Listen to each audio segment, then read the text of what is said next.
In 1951, a widow named Ruth in rural Kentucky made the same pot of soup every Sunday morning. She put it on the stove before church, let it go all day on the lowest flame, and by supper, it had turned into something her 5 children would fight over.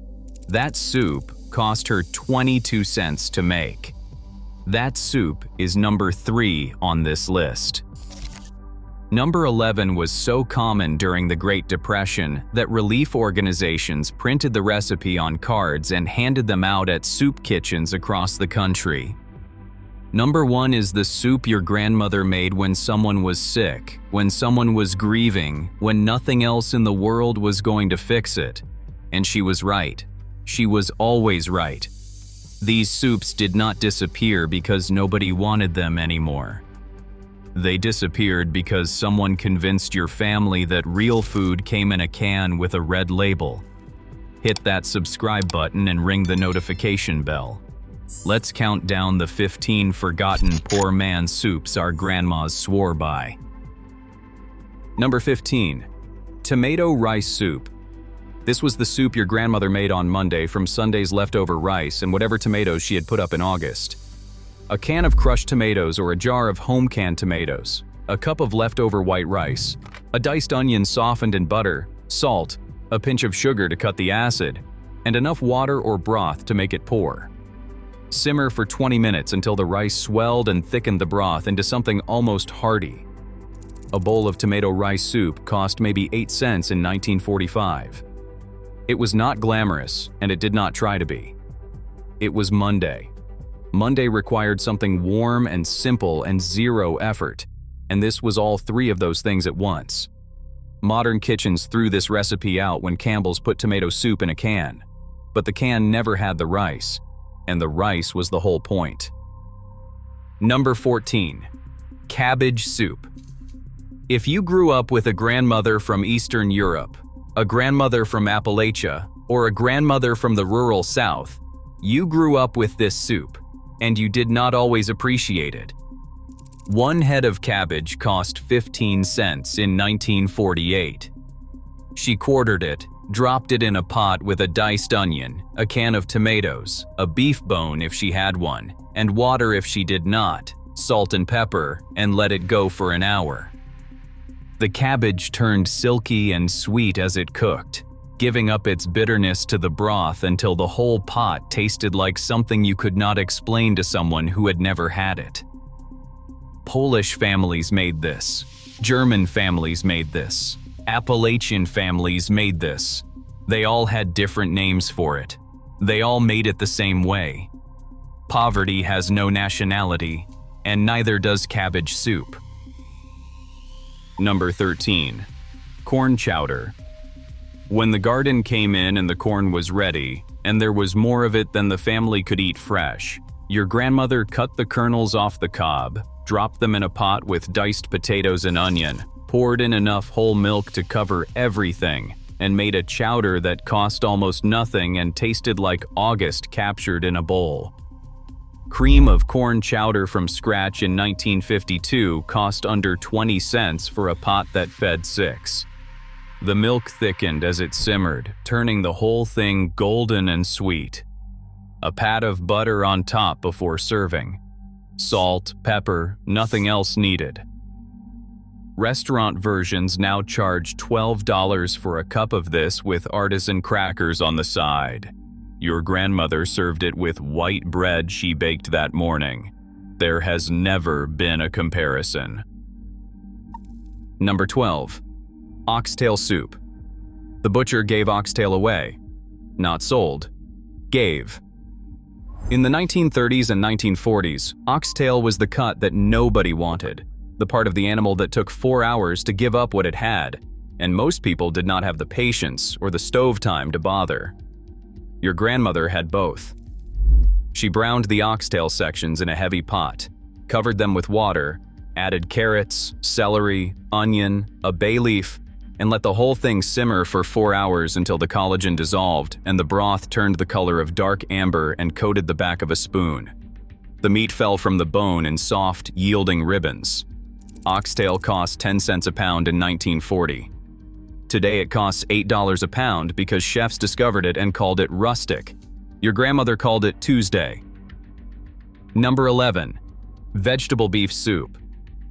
Relief organizations during the Great Depression printed this recipe on cards and handed them out at soup kitchens across the country because it was the most efficient conversion of almost nothing into something nourishing that anyone had devised.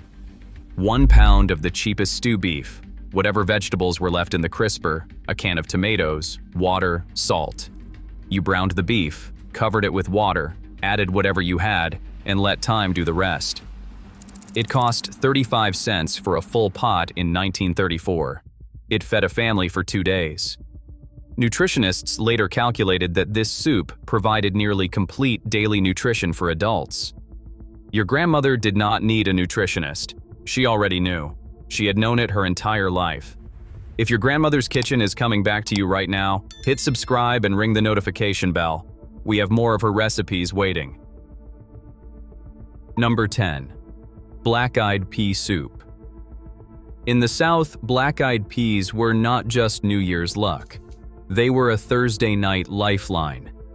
A bag of dried black-eyed peas cost 12 cents in 1949. Your grandmother soaked them overnight, then simmered them all the next day with a smoked ham hock and a diced onion until the broth turned thick, dark, and smoky, and the peas softened into something that dissolved on your tongue.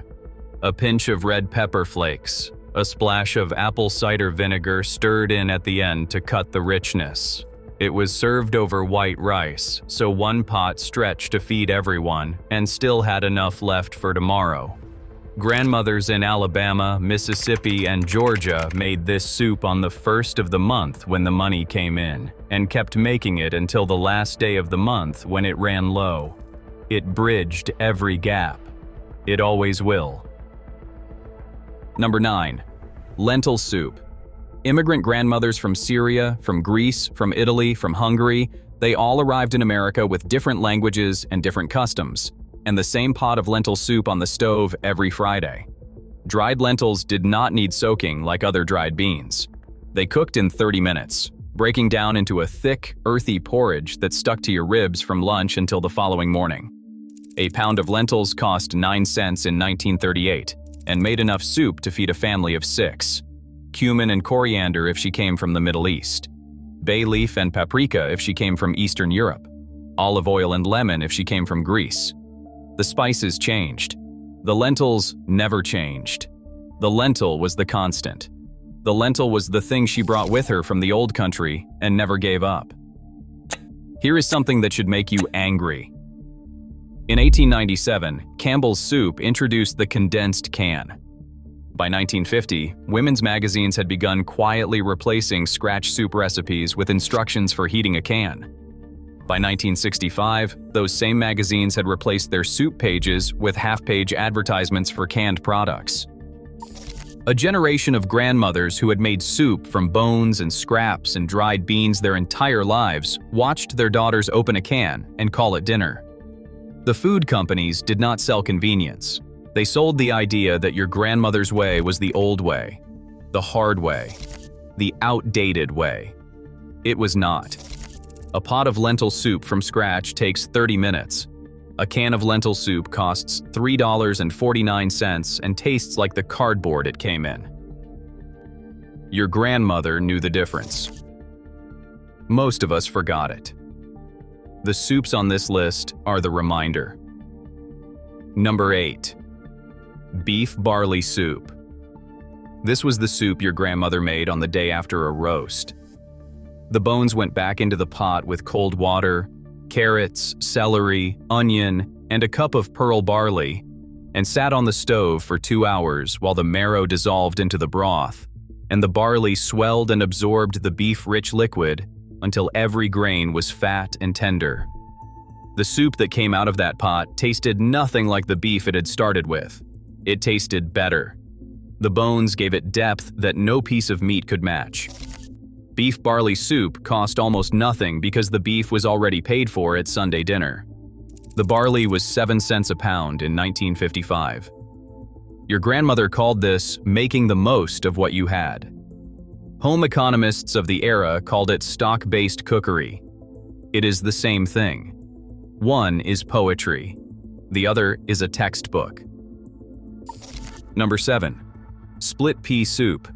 A bag of split peas, a leftover ham bone, a carrot, and water. Nothing else. The peas dissolved into a thick green porridge after an hour of simmering, and the ham bone surrendered every last trace of smoky richness it had been holding. The result was a soup so dense you could almost cut it with a knife. In 1958, split pea soup cost under 20 cents for a full pot. It showed up in school cafeterias, hospital kitchens, and military mess halls across America for one reason. It was impossible to ruin. You could walk away from the stove, forget about it for 20 minutes, and it would not burn. It would just get thicker. For a grandmother managing a household alone, that forgiveness mattered more than any recipe card could explain. The pot waited for her. It was always ready when she came back. Number 6. Potato leek soup. French grandmothers called it vichyssoise when it was cold and served in small cups. American grandmothers called it dinner and served it hot in whatever bowl was clean. Potatoes and leeks, two of the cheapest vegetables in any market, simmered in water or broth until the potatoes broke apart and thickened the whole pot without a drop of cream. A knob of butter was stirred in at the end if butter was affordable that week. Salt, white pepper, nothing else. Potatoes cost 3 cents a pound in 1950. Leeks cost almost nothing because they grew wild at the edge of farm fields across the Northeast and Midwest. Children who grew up eating this soup did not know it was poor people food. They just knew it was warm and smooth and tasted like something their grandmother made. That is the highest compliment a soup can receive. Number 5. Ham and bean soup. Nothing went to waste in a household that understood hunger. The Sunday ham was eaten for Sunday dinner. The leftover ham became Monday's sandwiches. And the bone, the bare picked clean bone, became Tuesday's soup. Dropped into a pot with a bag of dried navy beans soaked overnight, an onion, and enough water to cover everything by 2 inches. 4 hours on the lowest flame. The beans turned creamy, and the broth pulled every last trace of smoky pork flavor from that bone. A 1-pound bag of navy beans cost 15 cents in 1953. The ham bone was free. Already paid for at Sunday dinner. This was not thrift. This was arithmetic. $1 of food became 3 meals, fed everyone, and wasted nothing. Your grandmother called it making do. It was one of the most sophisticated things she ever did. Number 4. Tomato soup from scratch. Not the can. The real thing. A pot of ripe tomatoes, the ones she had put up herself in August, simmered down with onion and butter and a pinch of sugar until the whole thing reduced into something thick and bright and deeply savory. The whole pot came to under 15 cents in 1948. That soup tasted nothing like the red can. It tasted like the garden. It tasted like the afternoon she spent standing over a canning pot in August, sweating and swearing quietly, filling jar after jar so that in February there would be something on the table that remembered summer. The labor of that August afternoon was never counted in the price. It should have been. Number 3. Potato soup. Ruth in rural Kentucky made this every Sunday. 5 potatoes, 1 onion, a knob of butter, milk, and salt. She diced the potatoes thin and simmered them with the onion until they broke apart and turned the broth creamy without a drop of cream. Butter at the end. Milk last, poured slowly, turning starchy water into something that tasted full and deliberately made. 22 cents in 1951 for a pot that fed 5 children and had enough left for Monday. Potato soup was the soup she made when the money had run out 3 days before the end of the month, when the pantry held potatoes and onions and not much else. It was the soup that said, "We are going to be fine." The children believed her. The soup was warm. She was there. That was enough. Number 2. Chicken noodle soup from scratch. Not the can. Not the packet. A whole chicken in a pot of cold water with carrots, celery, onion, and salt. A whole chicken cost 29 cents a pound in 1952. The full pot came to under 50 cents. Brought slowly to a boil, then reduced to the lowest simmer for 2 hours, until the house smelled like the best possible version of being taken care of. The broth turned golden. The chicken fell apart. Egg noodles dropped in for the last 10 minutes, soft and swelling in the golden liquid. Your grandmother made this soup when you were sick, when you had a fever and nothing tasted like anything. She brought a bowl to your room, set it on the nightstand, and left without saying much. The soup said everything she needed to say, that she was there, that she saw you, that she would not stop until you were better. Number 1. Navy bean soup. The United States Senate cafeteria has served navy bean soup every single day since 1903. That fact alone tells you everything about this soup. A bag of dried navy beans, a ham hock, an onion, water, and salt.